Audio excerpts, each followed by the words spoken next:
ton of hill work today. This is a problem with filming hills. Okay, so I'm holding the camera vertical now, well, level. It's really steep, but it never looks that steep when you film it on a phone. So I've got a heap of this, and I'll just show you the difference in how the two girthing systems we use work.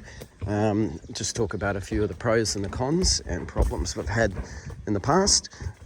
We've set off this morning. We're about probably an hour and 20 minutes into the ride. There've been no girth adjustments yet, and yeah, Lou's riding in a Y girth, I'm riding in a twin mohair girths, and Lou tends to ride a little bit looser than I do. So let's throw a few more hills at them and see how they look.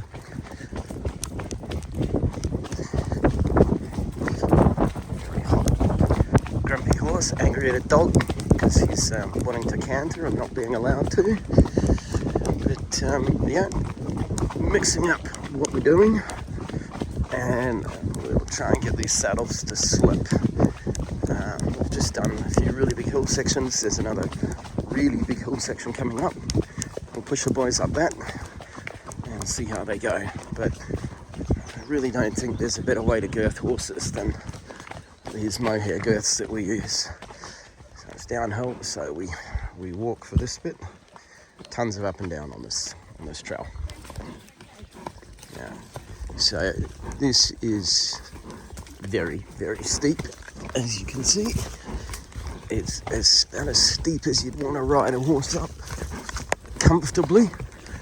It's about 60 degrees. It's straight up. It's fucking brutal. Yeah. And this is what we're doing to build some back legs on this boy. Right, so I get asked quite a bit about the difference between the Y girth and the two girths. Okay, we've just come up that beast of a hill. As you can see, Marengo's girth has not slipped at all. He's still very straight. I did his girth up quite tight this morning though, because I knew we were coming back up the mountain. He hasn't moved at all, and Lou needs a slight adjustment. But we basically walked up a hill that was as steep as you could walk a horse up. So this is why I swear by the two girths. We have had a couple of problems with some of the ladies, not necessarily, I don't know whether they don't have the hand strength or not, but Lou's never had a problem, but a couple of ladies have just struggled with getting these knots tight enough. So I've switched nylons now. Actually it's a bit cheaper, but it pulls a lot tighter in the knot and we get better knots. Can you bring yours over, Lou? I'll just show you the different knots and the different girth. So this is what the twin girths look like at the end of a mountain with no adjustment. And you can see here the difference in the knots. You see how the knots are a bit wider here and a bit flatter, whereas my knots have really kind of pulled into a tight knot there. Now they pull free just as easily, but they just lock a little bit tighter. So anyone that wants replacement nylons, I'm happy to just post you them out for free if you're having trouble doing them up. But the Y girth, being just that little bit further forwards, it just doesn't quite have the same ability to pin the whole saddle support area as evenly and as nicely. So that's why I swear by the twin girth setup being the best for long riding. But that's fine for endurance and stuff like that. We just went up a ridiculous mountain, and that's the only time Lou's saddles ever slipped. And you can see, you can put our whole hand behind the girth, so that's about how tight we have them. So we've just come to the end of a long downhill section. Just turn side on for me, Lou. That's not really turning side on, it's a new horse, so I'll forgive her. That's beautiful. So you can see the saddle hasn't moved at all. Move your leg out of the way so I can see your billets. See the billets are still pretty much straight up and down at the front there, so it's a good result.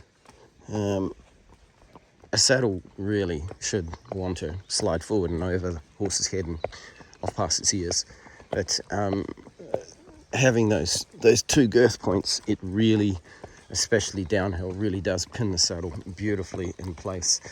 But in saying this, no matter how good a job I do making a saddle, no matter how good a job I do providing a rider with the correct girths, if you're a shitty rider, well, there's nothing I can do to help with that. If you do your girth up too tight, you're going to get fore-end pressure. If you do your girth up too loose, the saddle is likely to slide. You need to test and adjust. You need to figure out what works, and all of this takes time. You need to be able to tell if a saddle is fitting correctly, and if it's not, you need to be able to shim it.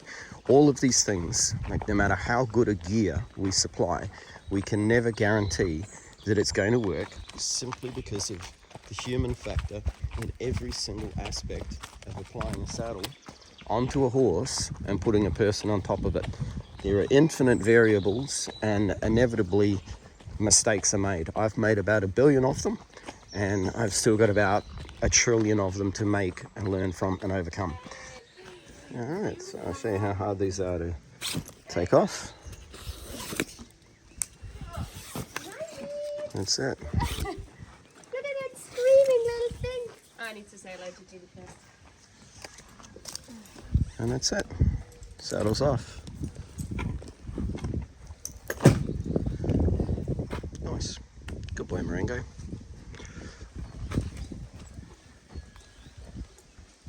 Okay, after. So you can see, You lovely and even. And that horse has just been on a massive run. You can see how fit he is. He's just had 2 hours in the mountains. Come on, buddy. Come and have a drink.